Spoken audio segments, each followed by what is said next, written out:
EPS topic කොරියානු භාෂා විභාගය සහ කොරියානු රැකියාවන් සම්බන්ධයෙන් උනන්දුවක් දක්වන සියලුම දෙනා වෙනුවෙන් තමයි අද වීඩියෝ එක කරන්නේ. විශේෂයෙන්ම අද වීඩියෝ එක කරන්නේ දැනට ඇග්‍රීමන්ට් ආපු අය ගොඩක් දුරට අහනවා මෙතනින් එහාට මොකද්ද කරන්නේ කියලා. ඉතින් මෙන්න මේ ගැන පැහැදිලි කරන්න. ඒ වගේම අද දවසේ ඇග්‍රීමන්ට් ෆෝවර්ඩ් වෙලා ඇග්‍රීමන්ට් සයින් කරන්න ගිහිපු අය ගැන තොරතුරු ලැබිලා තියෙනවා. ඉතින් ඉස්සෙල්ලා මේ තොරතුරු ඔයගලන්ට දීලා ඉන්නම්.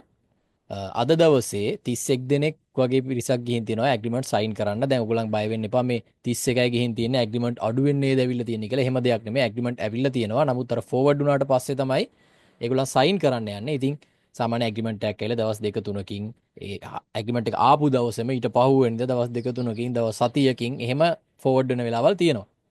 ඉතින් ඒ ෆෝවර්ඩ් වුණාට පස්සේ තමයි සයින් කරන්න යන්නේ. ඉතින් අද 31 දෙනා අතරට ගෑනු ළමයි නන් නැහැ. නමුත් ගෑනු ළමයට ඇග්‍රීමන්ට් ඇවිල්ලා තියෙනවා. ආපු අයගේ තොරතුරු අපිට ලැබිලා තියෙනවා සමහරක් අය හිතවත් අයගෙන්. ඉතින් ගෑනු ළමයි අද දවසේ තමයි නැත්තේ. ඒ වගේම කලින් ඇග්‍රීමන්ට් ඇවිල්ලා කැන්සල් වෙච්ච දෙන්නෙක් හිටියා. කලින් ඇග්‍රීමන්ට් ඇවිල්ලා ඒගොල්ලන්ගේ කැන්සල් වෙච්ච දෙන්නෙක් හිටියා. ඒ වගේම ස්පෙෂල් අය දෙන්නෙක් හිටියා. ඉතින් මටත් ලැබුණු තොරතුරක් මේක. අද දවසේ ඇග්‍රීමන්ට් සයින් කරන්න ගිහිපු කෙනෙක්ගෙන්, දරුවෙක්ගෙන්. ඉතින් ස්පෙෂල් දෙන්නෙක් හිටියා කියන්නේ ස්පෙෂල් අයටත් ඇග්‍රීමන්ට් එන්නේ නැහැ කියලා ඒකට ඔය ඇවිල්ලා තියෙනවා. ඒ නිසා තමයි ස්පෙෂල් දෙන්නෙක් ඉන්නේ. ඉතින් ඔය තමයි අද දවසේ தত্ত্বය ඇග්‍රීමන්ට් සයින් කරන්න ගිහපු. හෙට අනිත් දවස්වල තොරතුරු ලැබුණොත් ඕගොල්ලොත් එක බෙදා ගන්නම් ඒක. ඉතින් අපේ ප්‍රධාන කාරණාව ඇග්‍රීමන්ට් එකක් ලැබුණට පස්සේ මොකද්ද කරන්නේ? දැන් ඇග්‍රීමන්ට් එකක් ලැබෙනවා කියන්නේ මොකද්ද? ඔයාලා හැමෝටම තියෙනවා EPS account එක. දැන් මේ EPS account එක ඔයගොල්ලන්ගේ නම තියෙන කොටුවවත් ඊට යටින් තියෙනවනේ ඔයගොල්ලන්ගේ අර රෝස්ට්‍රේ වළංගු කාලය කියලා අංක 1 ඒ වගේම ප්‍රී මෙඩිකල් කරපුවාගේ අංක 2 කියලාත් ආයි වැටෙනවනේ. ඒක නෙමේ ඊට යටින් ලොකු වගුවක් තියෙනවනේ.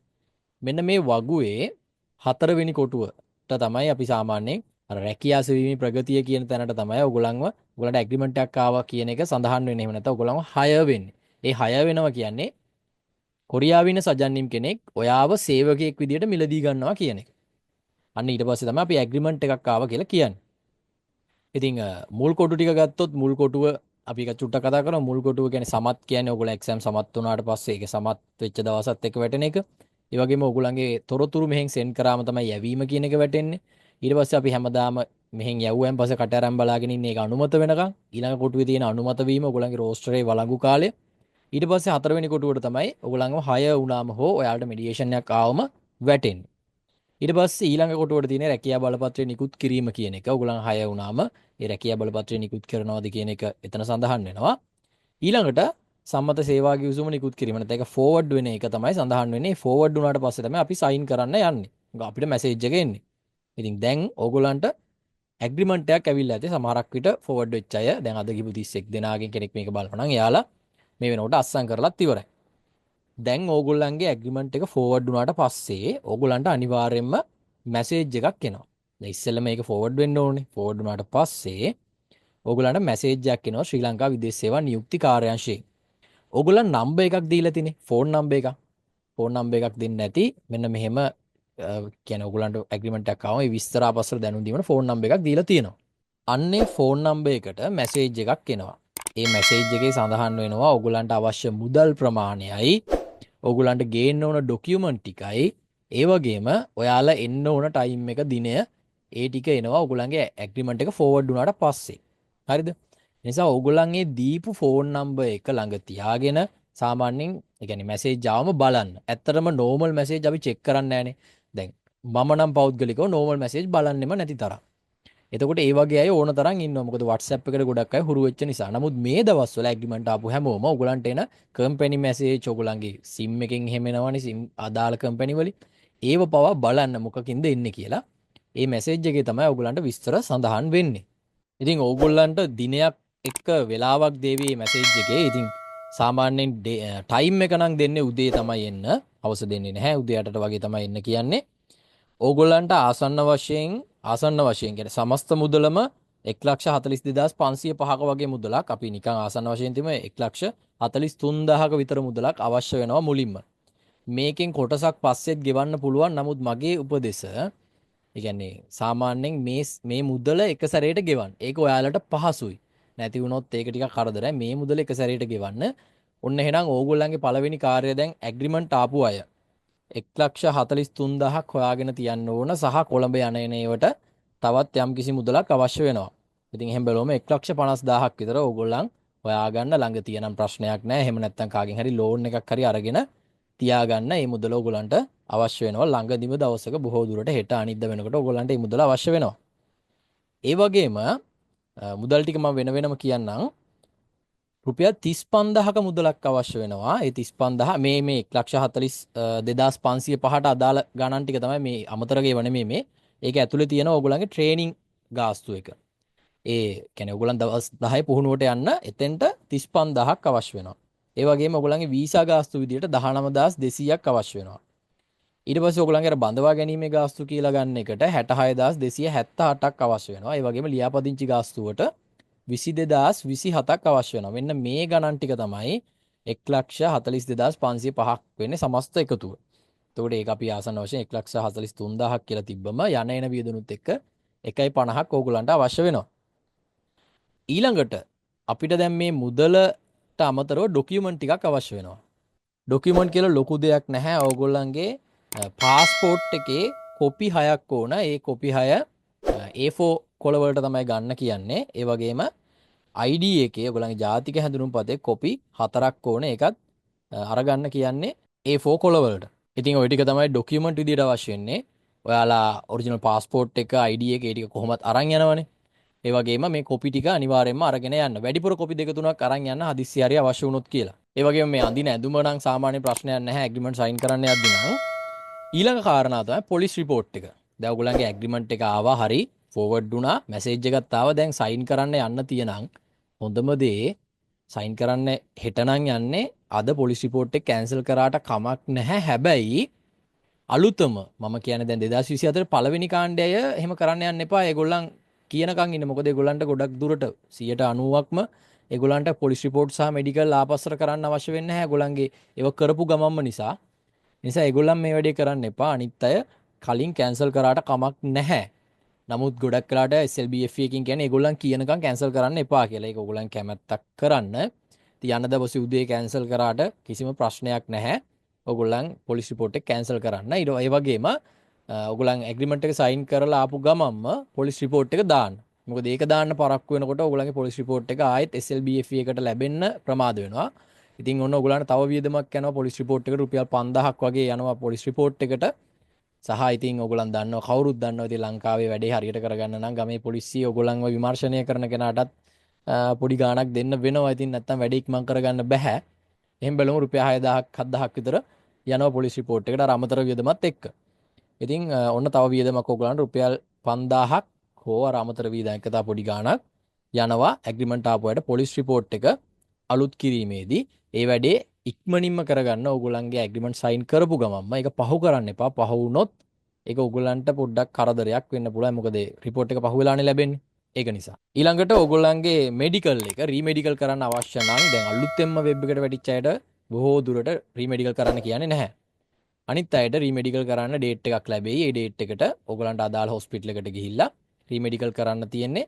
සාමාන්‍ය රුපියල් 15000ක් යනවා රීමෙඩිකල් එකට. ඔන්න ඊළඟ වියදම. ඕගොල්ලන් ඔක ලියලා තියාගන්න. මොකද 1,50,000ක් යනවා අතෙන්ට. ඊට පස්සේ රුපියල් 5000ක් යනවා මේ පොලිස් රිපෝට් එකට. ඊළඟට මෙඩිකල් එකට 15ක් යනවා. එහෙනම් බලමු 170ක් විතර යනවා.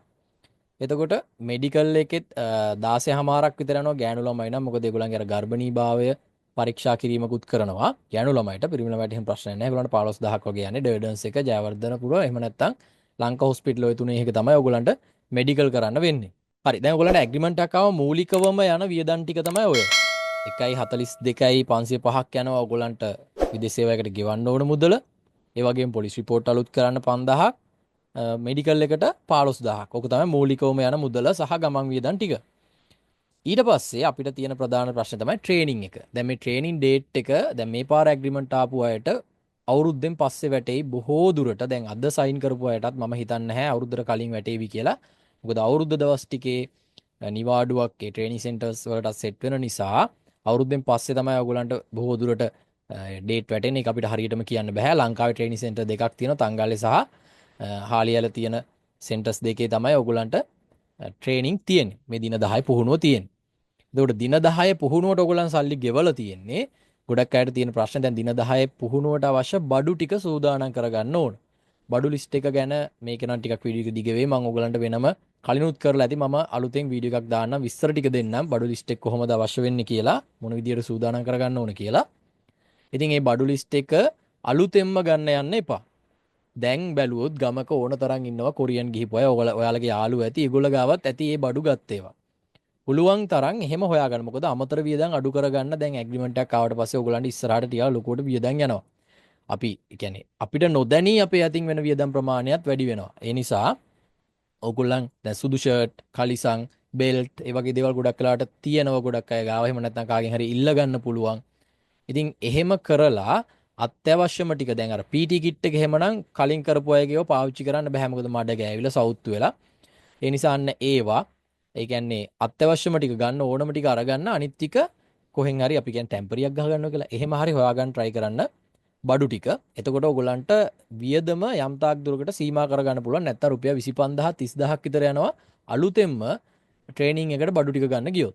ඊට අමතරව ඉතින් ඔයගොල්ලන් ගෙනියන බෑග්ස් ටික. ඒ කියන්නේ අපිට හෑන්ඩ් කැරි එකට අතට අරන් යන කිලෝ 7ක් අරන් යන්න පුළුවන්. ඒ වගේම ඩිරෙක්ට් ෆ්ලයිට් එකක් තමයි බොහෝ දුරට 99%ක්ම ඩිරෙක්ට් ෆ්ලයිට් තමයි සෙට් වෙන්නේ ෆස්ට් ටයිම් යන අයට.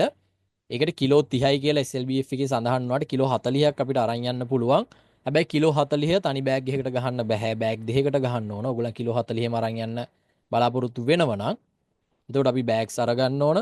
ඒ වගේම හෑන්ඩ් කැරි එකට අරගන්න අතේ අරන් යන බෑග් එකට ගන්න එකත් කිලෝ 7ක් කිලෝ 10ක් විතර දාන්න පුළුවන් බෑග් එකක් වෙන්න ඕන.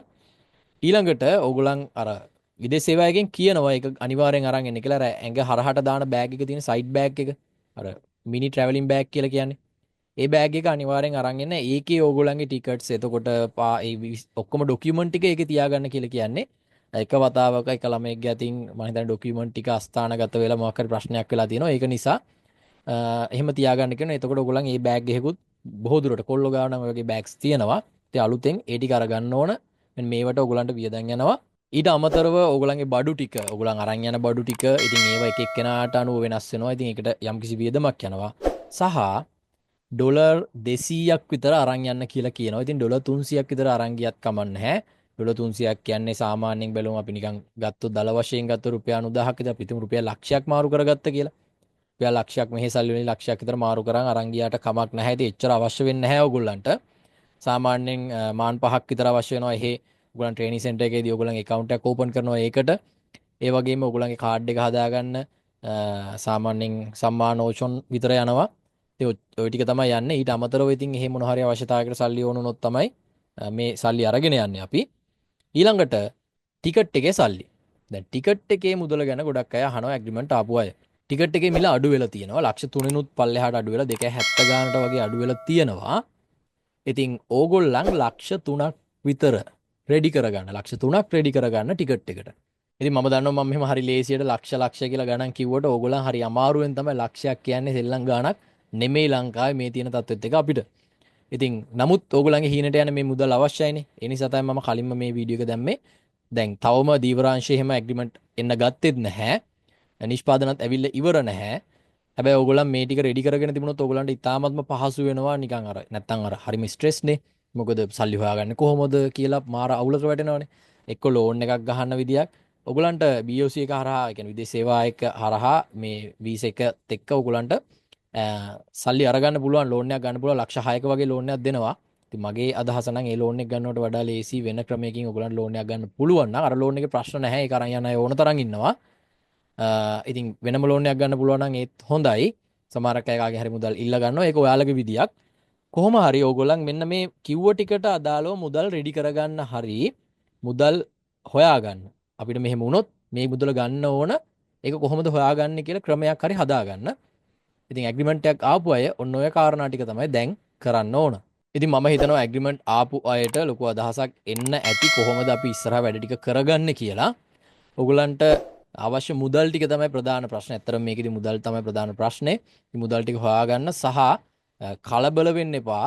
ඕගොල්ලන් මොන හරි තොරතුරක් ඒ කියන්නේ පැහැදිලි නැත්තම් විදේශයකට කතා කරලා හරි අහන්න. එහෙම නැත්නම් දන්න කෙනෙක්ගෙන් ඕගොල්ලන්ගේ ගුරුවරයෙක්ගෙන් හරි අහන්න. එහෙම නැතුව අර කලබල වෙලා වැරදි වැඩ කරන්න යන්න එපා. එහෙම වැරදීම් නම් වෙන්නේ නැහැ. නමුත් හැමතිස්සෙම හරි කල්පනාවෙන් වැඩ කරන්න. මොකද ඕගොල්ලන්ගේ හීනට යන තව පියවර කිහිපයක් තියෙන්නේ. ඒ නිසා හරිම කල්පනාවෙන් වැඩ කරන්න සහ ඇග්‍රීමන්ට් ආපු අය මේ දවස්වල මිනිහෙක් ගහලා ගියත් ඔළුව නවාගෙන ඉන්න. කිසිසේත්ම අනවශ්‍ය ප්‍රශ්න දාගන්න එපා, වලි වලට යන්න එපා, පාරේ තොටේ වාහනයක ගියත් ටිකක් පරිස්සමින් යන්න. මොකද මේ ඇවිල්ලා අපි කියන්නේ ඕගොල්ලන්ගේ අර හොඳම ටර්නින් පොයින්ට් එකක්. එහෙම අවස්ථාවලදී හරිම පරිස්සමින් ඉන්න ඕන. ඉතින් ඒකත් පොඩ්ඩක් සැලකිලිමත් වෙන්න. ඉතින් ඇග්‍රීමන්ට් ආපු සියලු දෙනාටම ප්‍රාර්ථනා කරනවා ඉක්මනට ඕගොල්ලන්ගේ ඉදිරි වැඩ කටයුතු ටිකත් ඉක්මනට වෙලා ඕගොල්ලන්ගේ හීනෙට ඉක්මනට යන්න හැකියාව ලැබෙන්න කියලා. ඒ වගේම ඇග්‍රීමන්ට් එනකම් බලාපොරොත්තු වෙන සියලුම දෙනාට ප්‍රාර්ථනා කරනවා ඉක්මනට ඕගොල්ලන්ටත් ඇග්‍රීමන්ට් එකක් ඇවිල්ලා කොරියාවට යන්න chance එක ලැබෙන්න කියලා. එහෙනම් හැමෝටම ජය වේවා.